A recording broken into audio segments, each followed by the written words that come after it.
Hi, welcome to imaging of liver and spleen blunt trauma. This is a case-based review.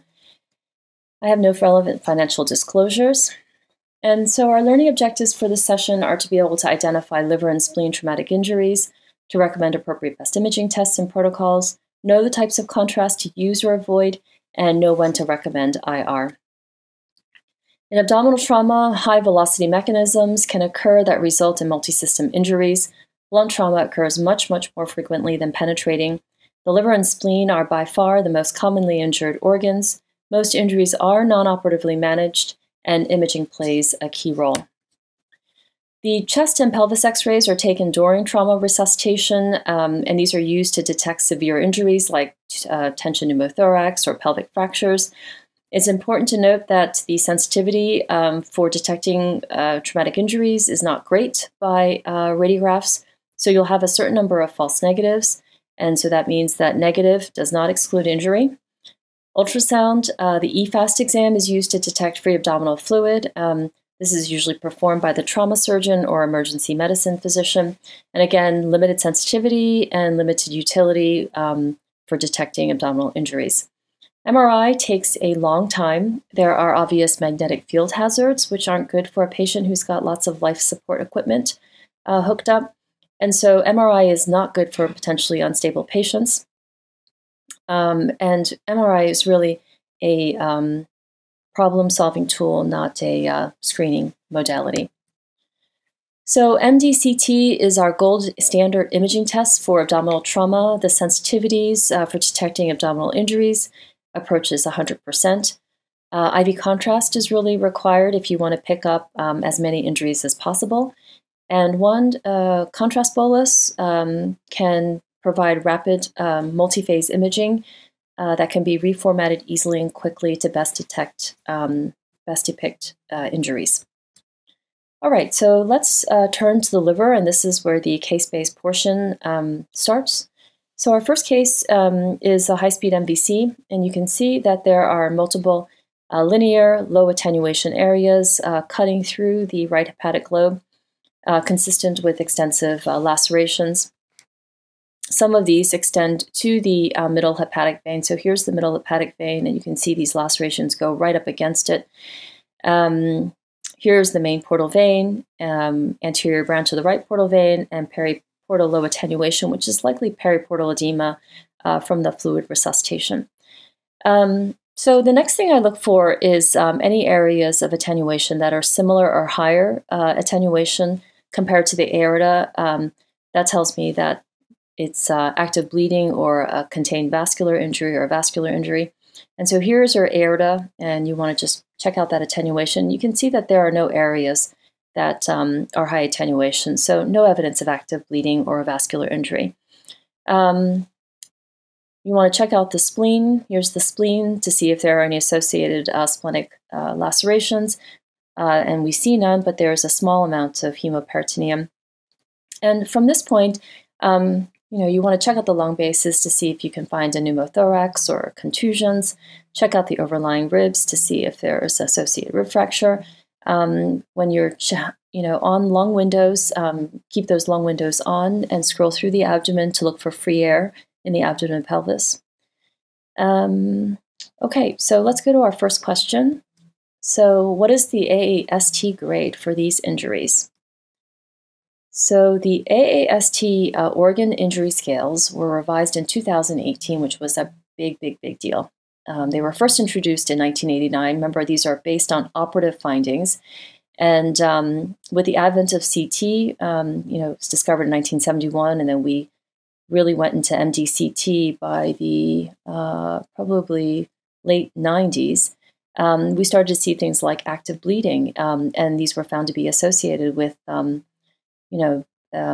worse clinical outcomes. And so for some time, we've been asking for active bleeding to be included, and finally they were included, and you can see that they're right there in grades 3 and 4. All right, so now let's grade these lacerations. So if we just go to 3, I always use 3 centimeters depth. It correlates with grade 3, and so I think some of these lacerations are much deeper than 3 centimeters, even though we don't have precise measurements we can drop just by eyeballing these. I could I think those are probably at least 5 centimeters in depth. Here, parenchymal disruption, I think we could argue that 25% of the hepatic lobe is involved. I think you could argue for or against that. We don't see any active bleeding, but we did see, which is grade 5, that we did have juxtavenous injuries because some of these injuries went right alongside the central portion of the middle hepatic vein. All right, so based on that, the grade for these injuries, I would assign grade 5 for the juxtavenous injury portion. All right, so let's go to case number 2. This was a high-speed MVC. And you can see that the injuries are really quite bad here in the right hepatic lobe. A lot of this right hepatic lobe looks like it's devascularized, so these are sort of all disrupted, probably because that portal branch of the portal vein got injured. And then, so these are extensive lacerations. Some of these go right to the margin of that right hepatic vein. And the next thing we do is look at the aorta, check out the attenuation, and we see immediately that there is a focus of attenuation that is just as high, and I think it's actually a little bit higher than the aorta. So this is a focus of either active bleeding or a vascular injury, such as a pseudoaneurysm. Hard to tell based on just one image. If we had more delayed images and this got bigger and more amorphous, then we would say this is active bleeding. But because this is so rounded looking, I would call this a pseudoaneurysm. All right, so let's go to a corollary case. This is a different patient, and this is one where you can see lots of hemoperitoneum, and you can see the layering blood products increasing in attenuation dependently. Here is the inferior margin of the right hepatic lobe coming through, and there's this bright area. It's upside down, mushroom shaped, similar or higher in attenuation to the aorta. So this is a big area of active bleeding. And I'm calling this active bleeding because it doesn't have this rounded pseudoaneurysm morphology, and it's going beyond the confines of where we would expect that hepatic margin to. It looks like the blood is kind of streaming down. And then I think the other notable thing about this image is just this part, and this is obviously abnormal looking bowel, and so it's hard to tell exactly where we are. I think this is probably the duodenum or a portion of the hepatic flexure, and this is obviously pronounced wall thickening. That mucosa is irregular and thickened, and so we expect that there are extensive contusions and probably some hematoma in that injured bowel segment. Okay, so our next question is, which of the following is defined as a vascular injury? A, subcapsular hematoma, B, vascular thrombosis, C, pseudoaneurysm, and D, active bleeding. All right, so on your trauma scans, you always want to look for active bleeding and vascular injury. The vascular injuries are being defined as a pseudoaneurysm or AV fistula. In the past, on some of the older papers, we were calling these contained vascular lesions, and with the new AAST, update, we're calling these vascular injuries. The key points for active bleeding and vascular injuries are they are going to be equal or higher in attenuation than the aorta. If you have two phases, it helps in differentiating the two. So on a later phase, what you would expect is that the pseudoaneurysm or AV fistula stays sort of focal in morphology, rounded in morphology, and the enhancement washes out with the aorta. As the enhancement washes out with the aorta, you might expect that the lesion looks smaller. And with active bleeding, it's usually irregular in morphology. There's nothing confining it, so it enlarges on later phases. And sometimes it can increase in attenuation, and so that's an obvious difference from the pseudoaneurysm or the AV fistula. But if you have a biliary injury, and so there's bile coming out, or in renal injury, if you have a collecting system injury and there's urine coming out, obviously there's going to be some dilutional effect. And so it's not a hard and fast rule what the attenuation of active bleeding looks like on a more delayed phase. It can be higher, it could be iso, it could be hypo, depending on what's happening. All right, so with that in mind, let's go back to the question. And remember, these were our cases where we had an area that looked like a pseudoaneurysm, and this looks like active bleeding. And the answer to this question is based on the definition that's been outlined in AAST. It is a pseudoaneurysm. Okay. Case 3. This person was kicked by a horse. We have a number of horse injuries in the Midwest. And this is just a single image from a contrast-enhanced CT. And you can see that there are all these areas of decreased attenuation. These are all lacerations. This is the right hepatic vein, which is very well outlined. And these lacerations go right along the margin to, these are pretty central portions of the hepatic vein there. The retrohepatic IVC also looks a little bit funny. It looks a little bit squared off or rectangular off. And that's because there's all this low attenuation, which may represent some hemorrhage going up and maybe some contusions that are, affecting that portion of the IVC. All right, so question for the case. What is true about liver injuries that extend to or involve the hepatic veins or IVC? All right, answer choice A, more than 90% of these require surgery. B, you can expect less than 10% mortality. C, it's not usually associated with arterial injury. And D, there is a lower rate of non-operative management failure. All right, so we're going to go do a little bit of didactic. So juxtahepatic venous injuries are no joke. All right, these are defined as extending to central hepatic veins or the IVC. 92% of these require surgery, and these are associated when they go to surgery with 50 to 80% mortality.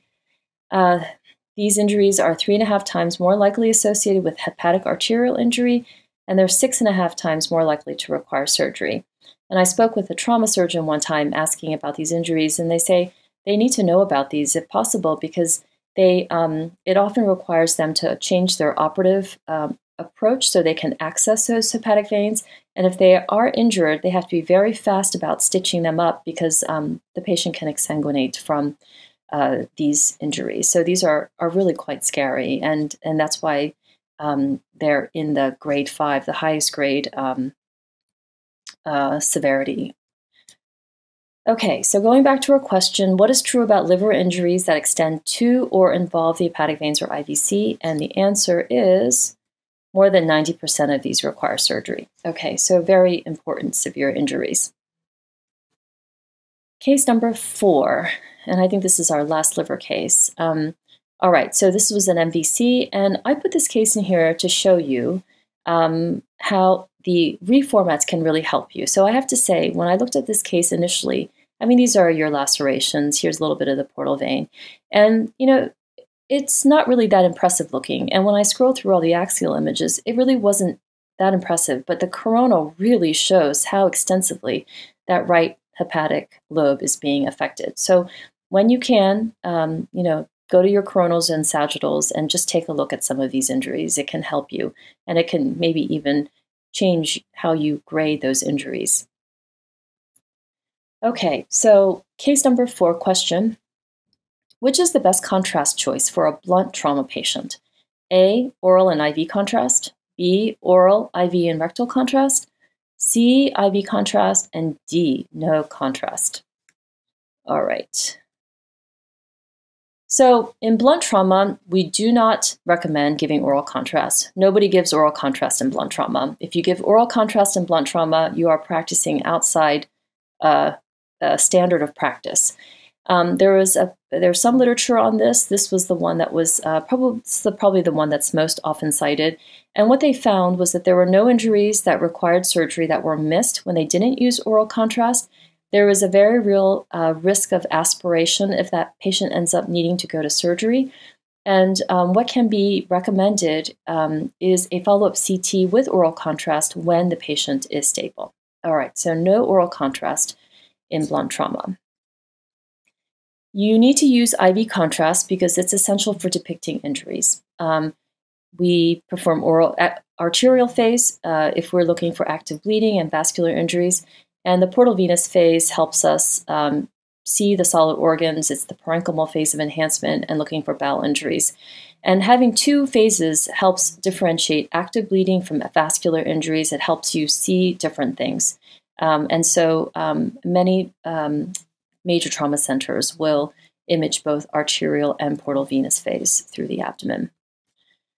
There is a role for oral and rectal contrast, and this is in penetrating trauma. And what they do is it improves detection of bowel perforation. And so this is what rectal contrast looks like. It's really bright, and it's actually really pretty looking in depicting the structures if you use it. And in this one, this was a stab wound, and you can see there was a multiple stab wounds, I think. But here was the trajectory for the one stab wound through the kidney, and you can see there's perinephric hematoma. And then here's a little bit of stool in the ascending colon going up to the splenic flexure. And this is contrast, rectal contrast, that's extended beyond the luminal confines of the colon. And so there's been a penetrating injury to the colon here. Okay, case 4, here's your question. Which is the best contrast choice for a blunt trauma patient? And so for blunt trauma, the answer becomes IV contrast. All you need is IV contrast when you're imaging a blunt trauma patient. Nope, one more case for the liver. So this is case 5, and this was a patient who was kicked by a horse. It was a young adult, and this was the follow-up scan. On the initial scan, most of the left hepatic lobe was devascularized, and she went on to getting that embolized, and post-embolization developed this collection that contained gas and debris. Didn't know if it was infected or not. This was a sterile collection. But what we noticed was that she had also developed this funny sort of, vermiform appearing fluid collection, not particularly thick-walled. I'm sure most of you are guessing what this is. And so a follow-up test was recommended. And what we see is also something similar, this contrast collection, not contrast, this is radiotracer. So this is a HIDA scan with this large collection of radiotracer, and this was a Biloma. All right, so question for you is, which is a delayed complication of liver trauma? A, bowel perforation, B, Biloma, C, liver failure, or D, abscess? And so I wanted to go through some of the risks. So non-operative management has been the way the surgeons have been doing things for almost 2 decades. But there are certain risks. So these are the risks of non-operative management. So after the patient gets their initial scan, they watch the patient. If their clinical examination deteriorates, they have increasing pain, they may be experiencing these various things. So they may come back to us in radiology and get a repeat scan. And you're looking for these possibilities. Is the patient rebleeding? Has there been something happening that's causing an infection? You're looking for biliary complications. And so going back to our question, a delayed complication of liver trauma is a Biloma, especially with extensive lacerations or lacerations that involve portions of the liver more centrally where the bile ducts are larger in caliber. And this is a slide just reviewing the different biliary complications. And so I want you to just note biliary leaks are more frequent in penetrating trauma compared to blunt trauma, possibly because the liver capsule gets violated during penetrating trauma, and maybe that plays some role in containing biliary leaks. Biliary injuries are more severe, though, in blunt trauma. It's important to note that free fluid on CT has very low specificity for bile leaks. So of all patients who have a free fluid on CT in the setting of blunt trauma, only 25% of them had a bile leak. But if you don't see any free fluid by CT, this has a very high negative predictive value for bile leak. And this was a really nice article by Chrissy Lebetis out of Boston Medical that went through these complications. All right, so we just have to wrap up and make sure we assign the AAST grade to the injuries. So let's go back. So I wanted to remind you, when you go and look up these, the AAST grading, they're very easily accessed at the website. You'll notice at the bottom there's fine print, okay? And this is where we get the definition for pseudoaneurysm or AV fistula. you can see that if you have more than one grade of injury present, you want to go with the highest grade. And if you have multiple injuries, advance one grade for multiple injuries up to grade 3. Okay, so beware of the fine print when grading the AA, when grading these injuries. All right, so let's go back to our case 2. So the grade for this one, this has a focus of active bleeding, which is within the liver parenchymal confines, but we had lacerations that extended to the central portion of the right hepatic vein, and so this ends up being a grade 5. The corollary case, this was the one that had active bleeding beyond the confines. We can't see the rest of the liver, so we can't use that for our grading, but just with this finding alone, we know that this gives us at least a grade 4 because there's active bleeding extending beyond the liver parenchyma into the peritoneum. So this was a grade 4 injury, just based on the one image. For case 3, again, this one goes right to that right hepatic vein, and this is a juxtahepatic venous injury, so this is a grade 5. And for this case, these were extensive injuries. There was no evidence of active bleeding based on these images. On the coronal, we can see that this involves at least 25%, if not almost 50% of that right hepatic lobe.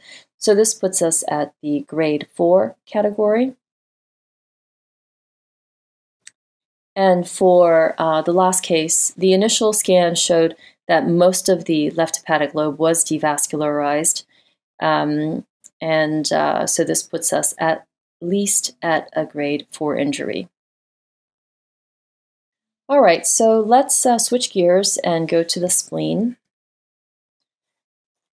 So this is case 1, and now we're going to look on the other side of the abdomen. So left upper quadrant, here's the spleen, and there are all these decreased areas of attenuation, areas of decreased attenuation consistent with multiple lacerations. Here's the area of the splenic hilum, and these pretty much avoid the splenic hilum, which is a very good thing. Now, along the inferior portions of the spleen, there's this curvilinear high attenuation, similar in attenuation to the aorta, and this is a little bit of active bleeding, probably extending beyond the confines of the spleen, and there's lots of hemoperitoneum. Here is the left adrenal gland, which is enlarged, so there are multiple contusions involving that left adrenal gland, and more hemoperitoneum extending around the liver, and we don't see any lacerations involving the liver. Oh, this is from Dr. Napolitano, was chief of trauma surgery, and she lent this image to me showing what lacerations look like. So you can see that, anatomically, the CT lines up very nicely. This is what it looks like by CT, and this is what it looks like in real life. And this area that's dusky has been devascularized. All right, so case 1 question, what is the AAST grade? And this is the 2018 revision. So this is what the whole thing looks like. I only showed you a portion of it for liver. This is what it looks like when you go to the website and in publication. And you can see that they use imaging criteria, operative criteria, and pathologic criteria. Okay, so this is the full thing. For the spleen, again, there are 5 grades possible. Each one is described. And they have now incorporated CT findings of active bleeding. And then there's the fine print on the bottom that you should pay attention to as well. And then for us, this is really what we focus in on. The surgeons in their final grading will take into account all of these other things. So focus on that part and don't forget to read the fine print. Important, very important. All right, so going back to our case, this is a grade 5 injury because there is active bleeding. So let's just go back to that grading, and here you can see any injury in the presence of a vascular injury, and there's active bleeding extending beyond. All right, so this is a grade 5 injury.